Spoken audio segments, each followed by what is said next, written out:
আজকে বাড়িতে বানাচ্ছি মাখা চিকেন। আর সেরকম কিছু নয়, বাড়ির ফ্রিজে অল্প কিছুটা চিকেন ছিল, তো সেটাকে ভাবলাম ফ্রিজের চিকেনকে তো সেরকম কিছু বানানো যায় না, তো আজকে একটু মাখা চিকেন বানাই।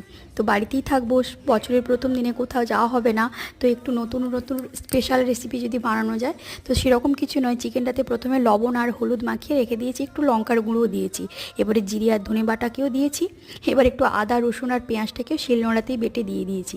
তো অল্প একটু গুঁড়ো লঙ্কা যেহেতু দিয়েছি, তো তার জন্য একটু কাঁচা লঙ্কা চেরাও দেবো, সঙ্গে একটু ধনেপাতা কুচিয়ে দেবো। শীতকালে প্রতিটা তরকারিতেই ধনেপাতা মাস্ট থাকবেই, তবে চিকেনে যদি ধনেপাতা পড়ে তাহলে তো কোনো কথাই হবে না, চিকেনের টেস্ট আরও দুর্দান্ত হয়ে যায়। আর শেষে একটু গরম মশলা ছড়িয়ে ভালো করে মাখিয়ে নিয়েছি। কড়াইতে তেল গরম করে তেজপাতা দিয়ে মাখা চিকেনটাকে দিয়ে ঢাকা দিয়ে দিলে একটু সেদ্ধ হয়ে যাবে, তারপর পরিমাণ মতো জল দিয়ে ঢাকা দিয়ে দিলেই তৈরি হয়ে যাবে চিকেন মাখানি। তোমরা যদি ফ্রিজে এরকম চিকেন থাকে, তাহলে ফ্রিজের চিকেনে তো স্পেশাল রেসিপি হয় না, তোমরা এই চিকেন মাখানিটা একবার বানিয়ে